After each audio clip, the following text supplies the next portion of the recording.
يا جمالا يا جمالا على القلوب تجلى وربيعا على الحياة أهلا. بسم الله الرحمن الرحيم. الحمد لله والصلاة والسلام على سيدنا رسول الله صلى الله عليه وسلم. ومع أول حلقاتنا في تعليم المقامات ومقام البياتي. قبل ما نبدأ إن شاء الله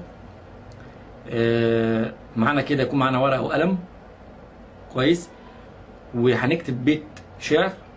وزي ما اتفقنا في فيديو الأولاني بتاع المقدمة ان بيت الشعر دون احنا هنمرره على المقامات اللي احنا هنتعلمها على اساس التباين يبقى واضح لايه لما سمعنا. هنكتب بيت الشعر اللي بيقول: الليل ولى وانقضت احكامه، وهكذا المؤمل تنقضي ايامه.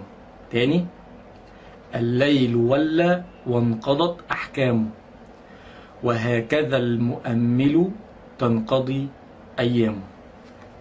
زي ما اتفقنا إن إحنا مش عايزين نستعجل ونسمع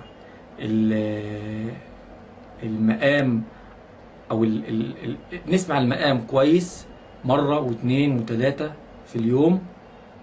يعني أنا بطلب طلب إن ممكن لو حد معاه مثلا موبايل ويشغل خاصية الريكورد ويسجل البيت دون بالمقام البياتي ويسمعه وهو في الطريق، يسمعه في البيت، يسمعه في الشغل، بحيث ان النغم بتاع البياتي يبقى قريب من ودانه على مدار اليوم.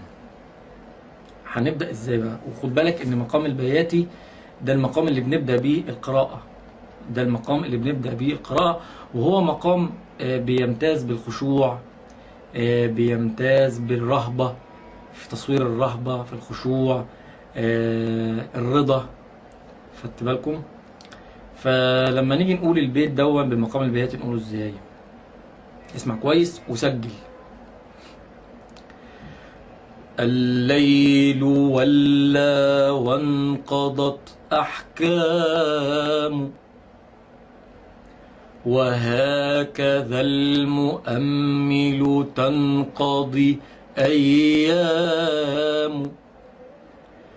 الليل ولى وانقضت أحكام، وهكذا المؤمل تنقضي أيام. الليل ولى وانقضت أحكام، وهكذا المؤمل تنقضي أيام. الليل ولى وانقضت أحكام، وهكذا المؤمل تنقضي أيام. ده مقام البياتي على بيت الشعر اللي احنا اتفقنا عليه. هنسمعه كويس. عايز اقول اسمعه يوم، يومين، اسبوع، شهر، المهم انك تسمعه كويس جدا جدا جدا جدا وما تستعجلش. احنا في الفيديو اللي جاي هننتقل لمقام الرصد. ما تنتقلش لمقام الرصد الا لما تسمع كويس قوي قوي قوي مقام البياتي. طيب تعالوا ندي مثال. سورة الضحى على نفس برضه بالقياس كده برضه، يعني لاحظ كده وشوف هتلاقي الايه الموضوع واحد كده. أعوذ بالله من الشيطان الرجيم. بسم الله الرحمن الرحيم. والضحى والليل إذا سجى ما ودعك ربك وما قلى وللآخرة خير لك من الأولى ولسوف يعطيك ربك فترضى ألم يجدك يتيما فآوى ووجدك ضالا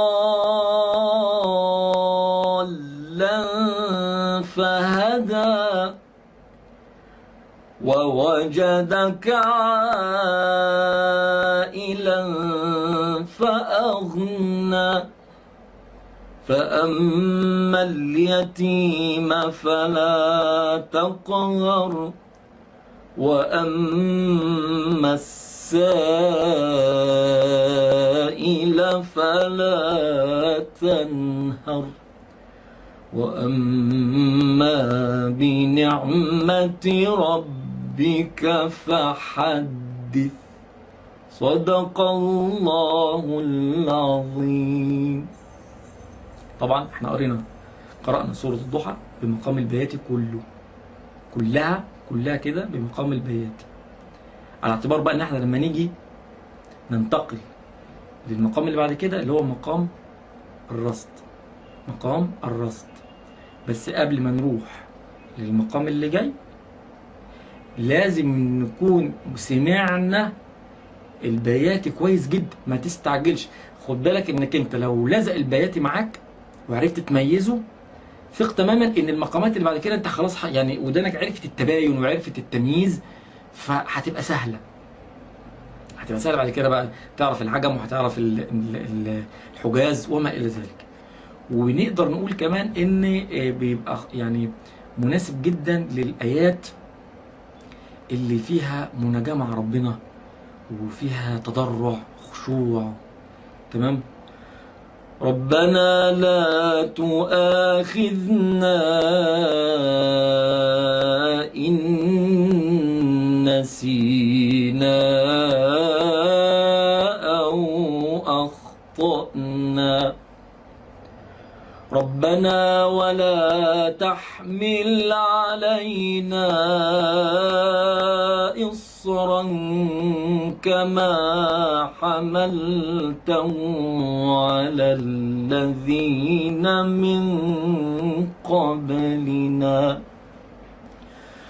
ربنا ولا تحملنا ما لا طاقة لنا به واعف عنا واغفر لنا وارحمنا أنت مولانا فانصرنا على القوم الكافرين. ولما يجي نقوله مرتل، يعني خد بالك برضو ان المرتل برضو ليه جانب في الموضوع. ربنا لا تؤاخذنا إن نسينا أو أخطأنا ربنا ولا تحمل علينا إصرا كما حملته على الذين من قبلنا ربنا ولا تحملنا ما لا طاقة لنا به واعف عنا واغفر لنا وارحمنا أنت مولانا فانصرنا على القوم الكافرين.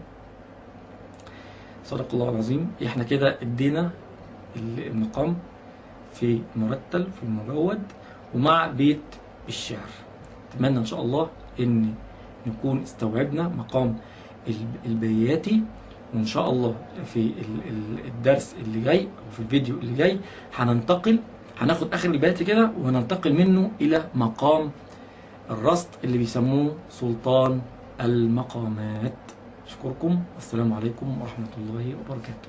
يا نبي تهفو له الأشواق،